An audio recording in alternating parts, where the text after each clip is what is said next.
এবার নাস্তিক ডাক দিয়া বলে, ও ইমামে আযম আবু হানিফা, গাছ কাটতে হলে তো করাতের প্রয়োজন হয়, শুধুমাত্র করাত দিয়া কাটতে পারে না, ব্যক্তিরও প্রয়োজন হয়। গাছ এমনে এমনে কেমনে কাটা হয়? আচ্ছা বুঝলাম, গাছ কাটা হয়ে গেছে, গাছ থেকে তক্তা বের করতে হলেও তো করাতের প্রয়োজন হয়, মেইলের প্রয়োজন হয়। এখানে মেইল কোথায় থেকে তুমি পাইলা? আচ্ছা বুঝলাম, ঠিক আছে, তক্তা হয়ে গেল, কিন্তু তক্তার পরে তুমি যে বললা নৌকা হয়ে গেছে, নৌকা তো যে কেউ বানাইতে পারে না।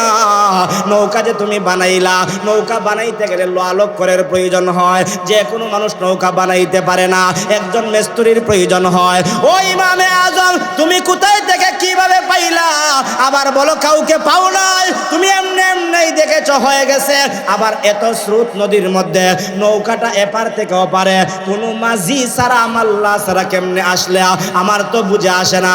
ইমামে আযম বলেন, এবার তোমার বুঝে আসবে, তুমি শোনো। তুমি যে বললা আসমান বানানেওয়ালা কেউ নাই, আসমান এমনি এমনি হয়ে গেছে। তুমি যে বললা জমিন এমনি এমনি হয়ে গেছে। তুমি যে বললা পাহাড় এমনি এমনি হয়ে গেছে, মানুষও বান্দর থেকে হয়ে গেছে।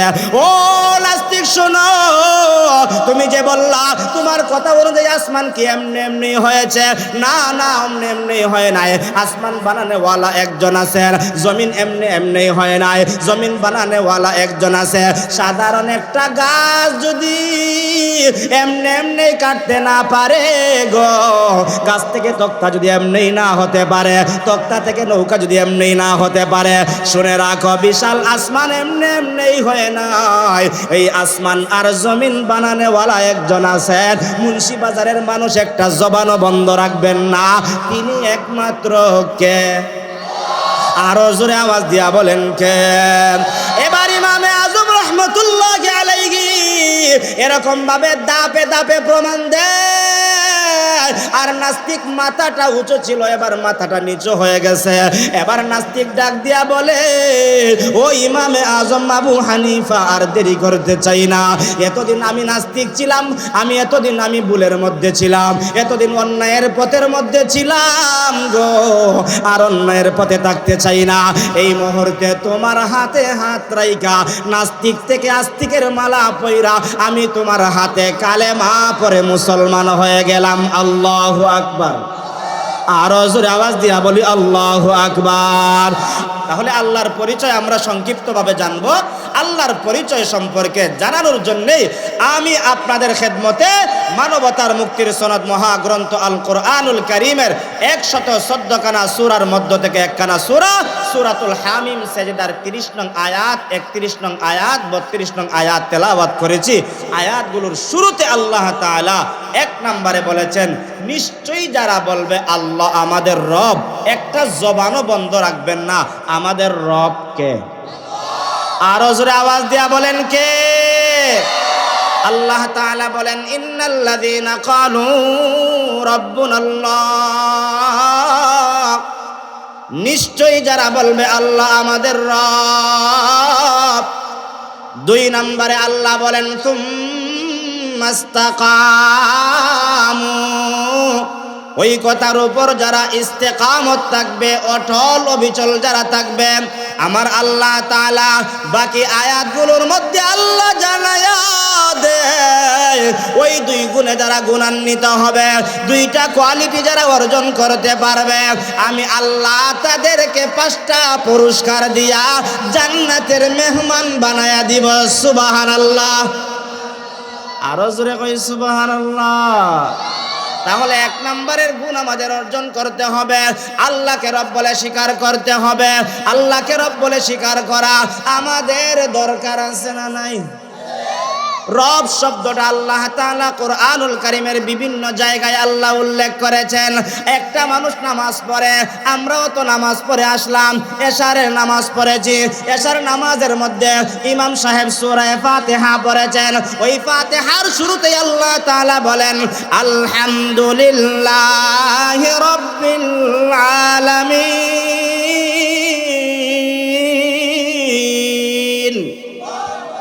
এই আয়াতে কারিমা ইমাম সাহেব পড়েছেন, এই আয়াতের মধ্যে রব শব্দটা আছে।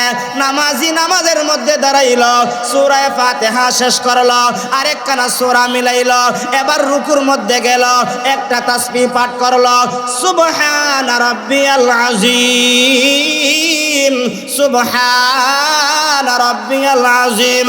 এই তাসবিহর ভিতরে রব শব্দটা আছে না নাই? আরো জোরে বলেন আছে না নাই? এবার রুকু থেকে দাঁড়ায়া আবার সেজদার মধ্যে গেল, সেজদার মধ্যে যাওয়ার পরে আরেকখানা তাসবিহ পড়ল, সুবহানা রাব্বিয়াল আ'লা, সুবহানা রাব্বিয়াল আ'লা।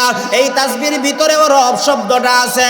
সংক্ষিপ্ত কথা, একটা মানুষ নামাজ শেষ করলো, আসসালামু আলাইকুম ওয়া রাহমাতুল্লাহ, আসসালামু আলাইকুম ওয়া রাহমাতুল্লাহ।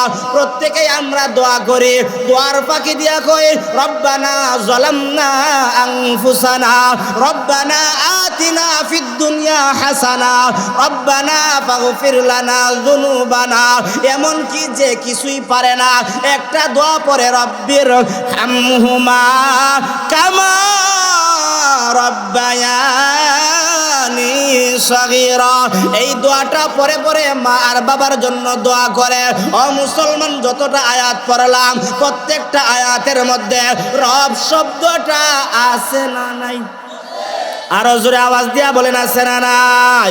কোরআনুল কারীমের বিভিন্ন জায়গায় আমার আল্লাহ রব শব্দটা উল্লেখ করেছেন। রবের ব্যাখ্যা মুফাসসিরিনে কেরাম তাফসীরের কিতাবের মধ্যে অনেক উল্লেখ করেছেন। এর মধ্যে দুইটা ব্যাখ্যা সংক্ষিপ্তভাবে বলবো।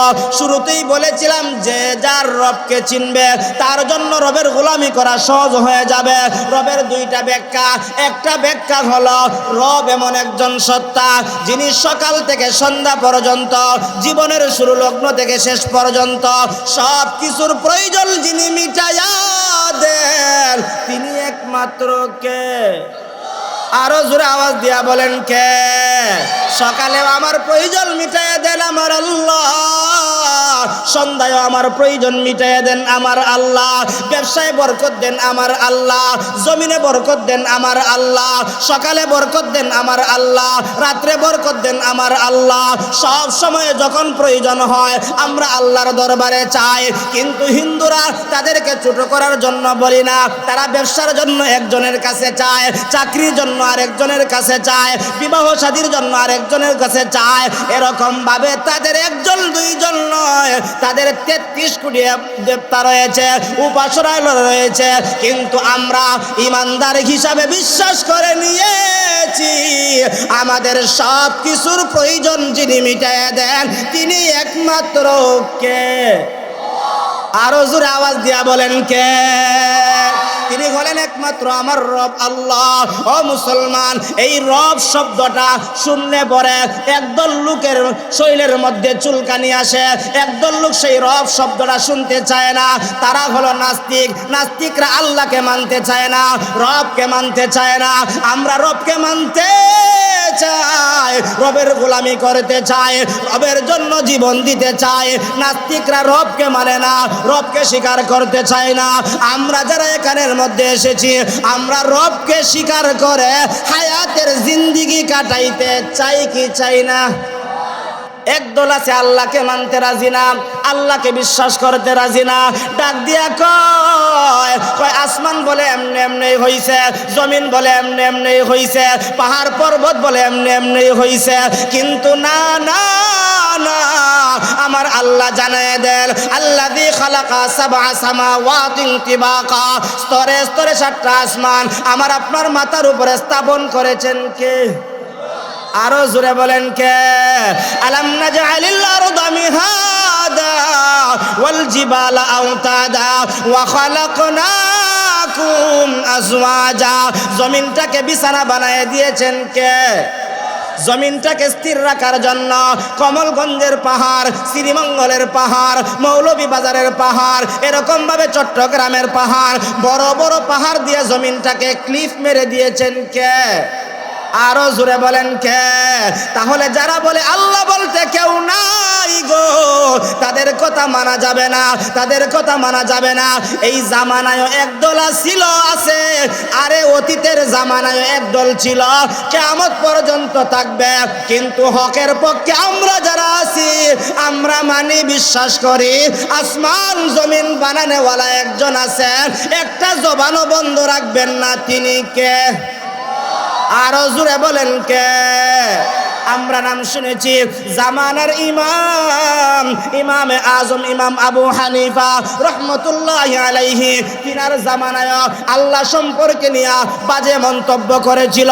একদল বলতে আরম্ভ করলো আল্লাহ বলতে আমরা কেউরে মানি না, কয় আসমান বলে এমনি এমনি হইছে, জমিন এমনি এমনি হইছে, পাহাড় পর্বত এমনি এমনি হইছে। জামানার ইমাম ইমামে আজম আবু হানিফা বলেন তুমি যতই বলো তোমার কথা মানতে রাজি না।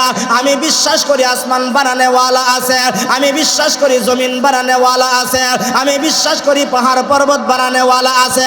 নাস্তিককে যতই বোঝানো হয় নাস্তিক মানতে রাজি না।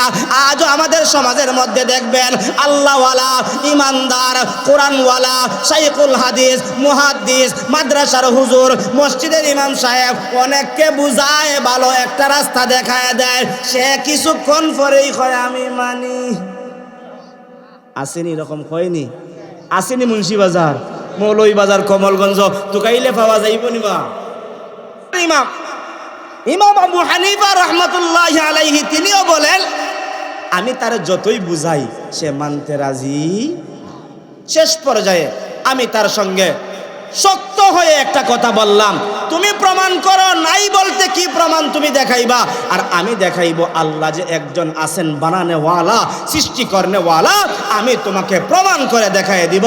মনে করেন আগামীকাল সকাল 10টার সময় দুজন মোকাবেলা হবে, একজনে প্রমাণ করবে আল্লাহ নাই, আর একজনে প্রমাণ করবে আল্লাহ আছে। মনে করেন আগামীকাল সকালবেলা সকাল 10টার সময় এই মাঠের মধ্যে উপস্থিত হওয়ার কথা, কিন্তু নাস্তিক ঠিক মতোই আসছে, তার প্রমাণ নিয়ে তার যুক্তি যতটুকু আছে যুক্তি দিবে। কিন্তু ইমামে আজম আবু হানিফা রহমতুল্লাহি আলাইহি আসতে একটু লেট হয়ে গেছে, দেরি হয়ে গেছে।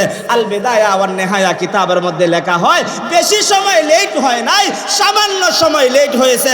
লেট হওয়ার কারণে নাস্তিক এবার বাঁকা নজরে তাকাইয়া হয়, দেখছনি মোল্লা বেটায় মনে হয় কোনো প্রমাণ পাইছে না, এর লাগে মোল্লা বেটা আইছে। এরকম সমালোচনা করেনি না করে না? তারা মনে বুঝছে না, করেনি না করে না? ও চাচা করেনি না করে না? করেনি। তো এরকম সমালোচনা করা ঠিক নেই, ঠিক নেই। হুজুর যদি আইতে একটু খালি লেট করে রাস্তাত হয়, মনে হয় মাদ্রাসার মুন্তা হিসেবে দাওয়াত দিছি, হয় না হয় না? কিন্তু রাস্তার, বাংলাদেশের রাস্তা, বাংলাদেশের যে অবস্থা, ঠিক মতো আইসা পৌঁছাটা মুশকিল, টাফ ব্যাপার হয়ে যায়। এজন্য না যাই না, না বুঝা কারো মন্তব্য করা ঠিক। নাস্তিকে মন্তব্য করছে, মন্তব্যটা কি? মনে হয় ইমামে আজম ইমাম আবু হানিফা কোনো প্রমাণ পান নাই, সেই জন্য আসেন নাই। এমন মন্তব্য করতে না করতেই জামানার ইমাম আইসা উপস্থিত হয়ে গেছেন। আওয়াজ দিয়া বলি আল্লাহু আকবার। ইমামে আজম ইমাম আবু হানিফা রহমতুল্লাহি আলাইহি এবার নাস্তিকের সামনে যখন হাজির হয়ে গেলেন, নাস্তিক এবার বাহানা তালাশ করে। নাস্তিক ডাক দিয়া বলে ওরে ইমামে আজম, তুমি যেহেতু সময় মতো আসছো না, তোমার সঙ্গে আমি আর মোকাবেলা করব না, তোমার সঙ্গে আমি আর বাহাস করব না। ইমামে আজম বিচক্ষণ ব্যক্তি ছিলেন। হুজুরদের ছোট ছোট ফেস আছে, যেই ফেসের কথা কইয়া দেখা যায় বড় ঝামেলাটা মুহূর্তের ভিতরে 2-4টা কথা কইয়া সমাধান কইরা দেয়। এমন কিছু জ্ঞানী হুজুর আছে না নাই? আরো জোরে কইন। এদিকের অবস্থা জানি না, আমাদের হবিগঞ্জে এমনও কিছু এলাকা আছে, যদি ঝগড়া লাগে আলিম ওলামা আগে যাবে, সমাধান কেউ করতে পারে না। আলিম ওলামা মুহূর্তের ভিতরে বড় বড় দাঙ্গা হাঙ্গামা, বড় বড় ঝগড়া মুহূর্তের ভিতরে তারা মিটিয়ে দেয়। তাদের বুদ্ধি একমাত্র দিছেন কে? ইমামে আজমেরও বুদ্ধি আছে। ইমামে আজম আবু হানিফা বলেন, ও নাস্তিক, আচ্ছা ঠিক আছে, সময় মতো যেহেতু আসতে পারছি না, আমার সাথে তোমার যুদ্ধ করার মোকাবেলা করার দরকার নাই। এবার শুনো, আমার কেন লেট হয়েছিল, কেন দেরি হয়েছিল বহস করার দরকার নাই। আমাদের লেট হয়েছে এটা শুনলে তো কোনো অসুবিধা নাই। এবার নাস্তিক কয়েছে, ঠিক আছে, এবার তো তুমি হারিয়ে গেলাই, এখন আমি তোমার দেরি কেন হয়েছে, লেট কেন হয়েছে, এই কথাটা শুনলে তো কোনো অসুবিধা নাই। এবার ইমামে আজম রহমতুল্লাহি আলাইহি বলেন, আমি আসার পথে একটা নদী পড়ে গেছে, নদীটা কিভাবে পার হব আমি টেনশনে পড়ে গেছি। কয় আচ্ছা ঠিক আছে, কেমনে তুমি পার হইছ? ইমামে আজম আবু হানিফা ডাক দিয়া বলেন, ও নাস্তিক শুনো, আমি যখন টেনশনে পড়ে গেলাম, চিন্তায় পড়ে গেলাম, কিভাবে আমি এত বড় নদীটা পার হব। হাইটা হাইটা পার হওয়ারও কোনো সুযোগ নাই, সাঁতার দিয়া পার হওয়ারও কোনো সুযোগ নাই। হঠাৎ করে আমি তাকায় দেখলাম নদীর পাড়ের মধ্যে একটা গাছ দাঁড়িয়ে আছে। ওই গাছের দিকে তাকাইলাম, এমনি এমনি এইদিকে গাছটা কাটা হয়ে গেছে। নাস্তিকের মাথাটা গরম হইতে আরম্ভ হয়েছে। এবার ইমামে আজম আবু হানিফা রহমতুল্লাহি আলাইহি বলেন, নাস্তিক শোনো, আমি তো কিছুক্ষণ পরে দেখতে পাইলাম গাছটা কাটা হয়ে যাওয়ার পরে গাছ থেকে এমনি এমনি তক্তা হয়ে গেছে। তক্তা হয়ে যাওয়ার পর আমি দেখতে পাইলাম গাছের তক্তা থেকে এমনি এমনি জোড়া লাইগা নৌকা হয়ে গেছে। নৌকা হয়ে যাওয়ার পর আমি দেখতে পাইলাম এই নৌকাটা মাঝি সারা মাল্লা সারা ওপার থেকে আমাকে এই পারে নিয়ে আসলো। নাস্তিক এবার ডাক দিয়া কয়, আবু হানিফা তোমার কি মাথা ঠিক আছে? ইমামে আজম বলেন, হ্যাঁ আমার মাথা ঠিক আছে। এবার নাস্তিক ডাক দিয়া বলে, ও ইমামে আজম আবু হানিফা, গাছ কাটতে হলে তো করাতের প্রয়োজন হয়, শুধুমাত্র করাত দিয়ে কাটতে পারে না, ব্যক্তিরও প্রয়োজন হয়। গাছ এমনি এমনি কেমনে কাটা হয়? আচ্ছা বুঝলাম গাছ কাটা হয়ে গেছে, গাছ থেকে তক্তা বের করতে হলেও তো করাতের প্রয়োজন হয়, মেইলের প্রয়োজন হয়। এখানে মেইল কোথায় থেকে তুমি পাইলা? আচ্ছা বুঝলাম, ঠিক আছে, তক্তা হয়ে গেল, কিন্তু তক্তার পরে তুমি যে বললা নৌকা হয়ে গেছে, নৌকা তো যে কেউ বানাইতে পারে না। নৌকা যে তুমি বানাইলা, নৌকা বানাইতে গেলে লোহা করের প্রয়োজন হয়, যে কোনো মানুষ নৌকা বানাইতে পারে না, একজন মিস্ত্রির প্রয়োজন হয়। ও ইমামে আজম, তুমি কোথায় থেকে কিভাবে পাইলা? আবার বলো কাউকে পাও নাই, তুমি এমনি এমনি দেখেছ হয়ে গেছে। আবার এত স্রোত নদীর মধ্যে নৌকাটা এপার থেকে ওপারে কোনো মাঝি সারা মাল্লা সারা কেমনে আসলে আমার তো বুঝে আসে না। ইমামে আজম বলেন, এবার তোমার বুঝে আসবে, তুমি শোনো, তুমি যে বললা আসমান বানানেওয়ালা কেউ নাই, আসমান এমনি এমনি হয়ে গেছে। তুমি যে বললা জমিন এমনি এমনি হয়ে গেছে। তুমি যে বললা পাহাড় এমনি এমনি হয়ে গেছে, মানুষও বান্দর থেকে হয়ে গেছে। ও নাস্তিক শোনো, তুমি যে বললা তোমার কথা অনুযায়ী আসমান কি এমনি এমনি হয়েছে? না না, এমনি এমনি হয় নাই। আসমান বানানেওয়ালা একজন আছে, জমিন এমনি এমনি হয় নাই, জমিন বানানেওয়ালা একজন আছে। সাধারণ একটা গাছ যদি এমনি এমনি কাটতে না পারে গো, গাছ থেকে তক্তা যদি এমনি না হতে পারে, তক্তা থেকে নৌকা যদি এমনি না হতে পারে, শুনে রাখো বিশাল আসমান এমনি এমনি হয় নাই। এই আসমান আর জমিন বানানেওয়ালা একজন আছেন। মুন্সিবাজারের মানুষ একটা জবানও বন্ধ রাখবেন না, তিনি একমাত্র কে? আরো জোরে আওয়াজ দিয়া বলেন কে? এবার ইমামে আজম রহমতুল্লাহি আলাইহি এরকম ভাবে দাপে দাপে প্রমাণ দেয়। আর নাস্তিক মাথাটা উঁচু ছিল, এবার মাথাটা নিচু হয়ে গেছে। এবার নাস্তিক ডাক দিয়া বলে, ও ইমামে আজম আবু হানিফা, আর দেরি করতে চাই না। এতদিন আমি নাস্তিক ছিলাম, এতদিন আমি ভুলের মধ্যে ছিলাম, এতদিন অন্যায়ের পথের মধ্যে ছিলাম গো, আর অন্যায়ের পথে থাকতে চাই না। এই মুহূর্তে তোমার হাতে হাত রাইখা নাস্তিক থেকে আস্তিকের মালা পইরা আমি তোমার হাতে কালেমা পড়ে মুসলমান হয়ে গেলাম। আল্লাহু আকবার। আরো জোরে আওয়াজ দিয়া বলি আল্লাহু আকবার। ও মুসলমান, এটা তো ওই জামানার কথা।